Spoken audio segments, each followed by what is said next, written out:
आप सबको प्रभु यीशु मसीह के मीठे और पवित्र नाम में प्यार भरा जय मसीह की। तो मेरे प्रिय मसीह भाई बहनों, फिर मैं आज आप सबके बीच में एक नए वीडियो के साथ आया हूं और मैं आशा करता हूं कि आज का जो विषय है, आज का जो वीडियो है, उससे आपको प्रभु ढेर सारे आशीष को देंगे और अपने जीवन में आप आशीष को उतरते हुए देखेंगे, आशीष को पाते हुए देखेंगे।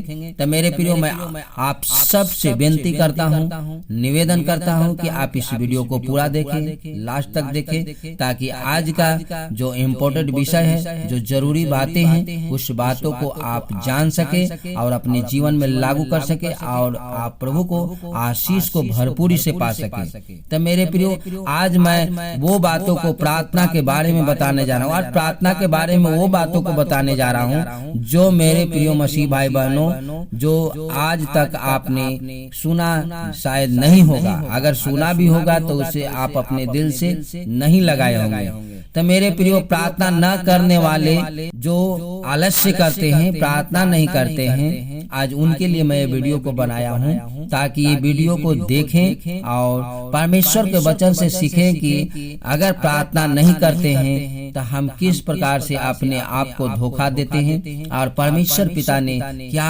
वैसे लोगों को क्या कहा है। तो उसके बारे में आज है जो हम सब जानेंगे। जैसा कि हम आप सब जानते हैं मेरे प्रिय मसीह भाई बहनों कि परमेश्वर के भक्त दाऊद थे, वो थे 3 टाइम प्रार्थना करते थे, दिन में 3 बार प्रार्थना करते थे। जैसा कि हम वचन से देखते हैं, भजन संहिता 55 के 17 आयत में, सांझ को, भोर को, दोपहर को, तीनों पहर मैं दुहाई दूंगा और कराहता रहूंगा और वह मेरा शब्द सुन लेगा।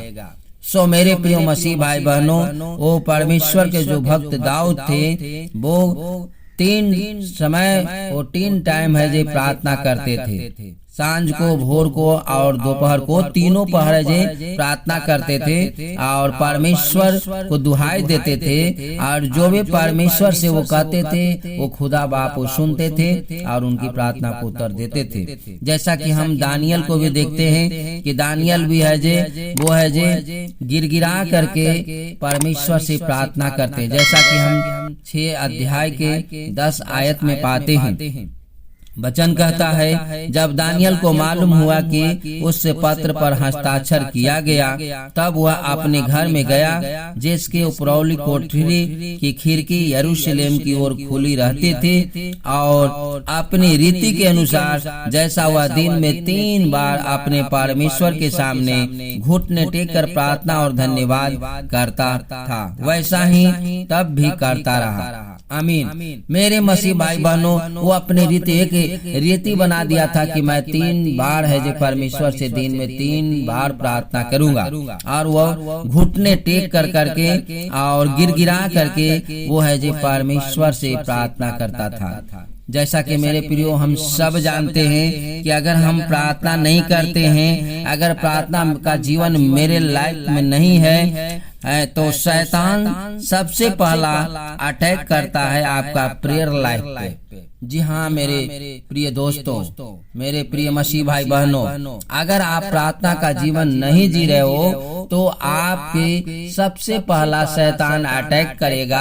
आपका सबसे पहले शैतान है जो आपको ऊपर वार करेगा वो प्रेयर लाइफ पे, प्रार्थना का जीवन पे। कभी आपको शैतान नहीं चाहेगा कि आप है जो प्रार्थना का जीवन जी सके, आपका प्रेयर लाइफ हो। जैसा कि जब आप प्रार्थना नहीं करते हैं तो शैतान है जो अपने हर एक कामों में है जो कामयाब हो जाता है।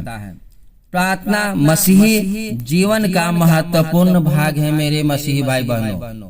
अगर आप प्रार्थना करते हैं तो आप एक मजबूत नींव को तैयार करते हैं परमेश्वर में। आप मजबूती से आगे प्रभु में बढ़ते हैं और परमेश्वर की उपस्थिति में आप आगे को बढ़ते जाते हैं। जैसा कि बाइबल में से भी हम लोग देखेंगे कि जब प्रार्थना आप नहीं करते हैं, बाइबल से भी उदाहरण और चेतावनियां को हम लोग देखेंगे कि जो लोग प्रार्थना नहीं करते थे, जो लोग प्रार्थना में कमजोर थे वो लोग को ऊपर शैतान हमेशा है जे हावी रहता है। और जो लोग का प्रेयर लाइफ प्रार्थना का जीवन मजबूत है, मजबूत नींव है, उनको ऊपर शैतान है जे कुछ भी नहीं कर सकता है। जैसा कि प्रार्थना प्रभु से उन लोगों ने नहीं किया जो मसीह में से प्यार नहीं करते थे।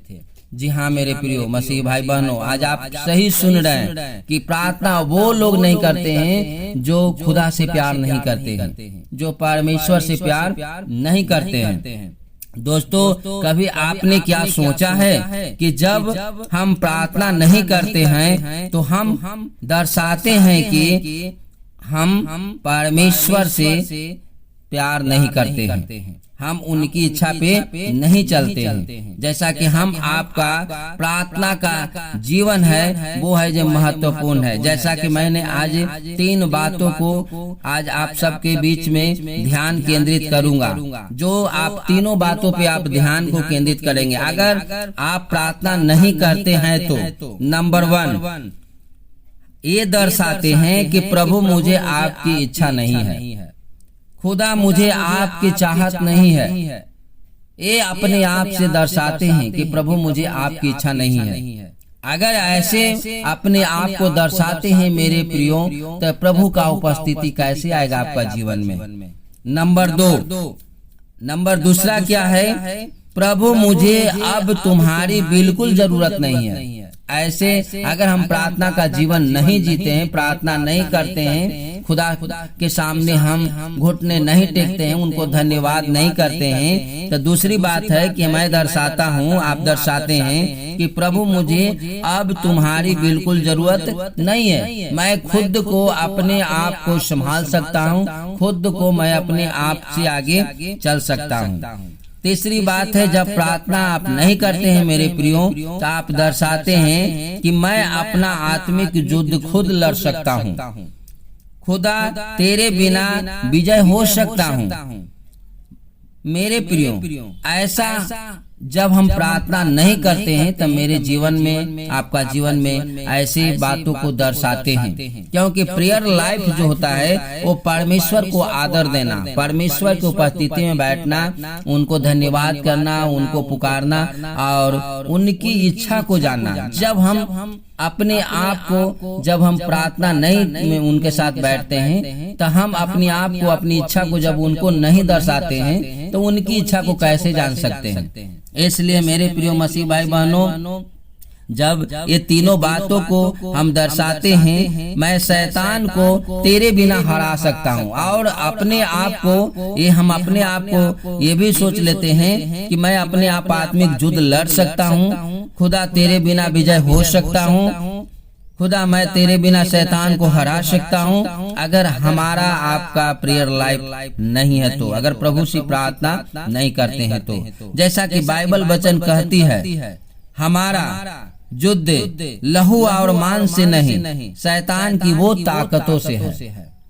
तो मेरे प्रियो, अगर प्रभु की उपस्थिति में नहीं बैठेंगे, प्रार्थना नहीं करेंगे, तो कैसे है जो हम उस आत्मिक युद्ध को लड़ सकते हैं? कैसे है जे हमें है जे परमेश्वर उस सामर्थ्य को देगा ताकि मैं उसे हरा सकता हूँ। तो मेरे प्रियो, अगर ये सारी बातें हमारे आपके जीवन में अगर लाइफ में नहीं है तो हम अपने आप को है जे नीचे डाउन कर रहे हैं, अपने आप को है जे नहीं समझ पा रहे हैं। जैसा कि पहला थिस्सलुनीकियों 5:17 में कहता है, निरंतर प्रार्थना में लगे रहो। बाइबल कहती है, वचन कहती है कि लगातार प्रार्थना में लगे रहने के लिए। और अगर हम प्रार्थना में नहीं बैठते हैं, प्रार्थना में नहीं लगते हैं, तो हमारा प्रभु के साथ उपस्थिति कैसे हो सकता है?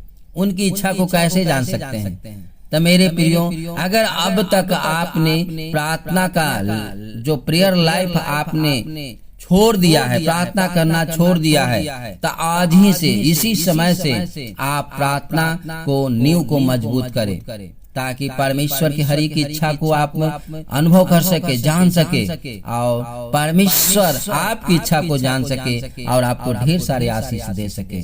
तो मैं आशा करता हूँ कि आज का जो प्रार्थना के विषय में जो आपने सीखा उससे आप आशीष को पाएंगे और प्रभु आपको ढेर सारे आशीष को देंगे। अगर आपको वीडियो अच्छा लगता है तो वीडियो को लाइक कर दें, कमेंट कर दें। अगर चैनल पे आप नए हैं तो इस चैनल को सब्सक्राइब कर दें ताकि जो भी आगे को वीडियो भेजूं वो आप तक आसानी से पहुंच सके। बहुत बहुत धन्यवाद आप सबको। जय मसीह की। आप अपना ख्याल रखें।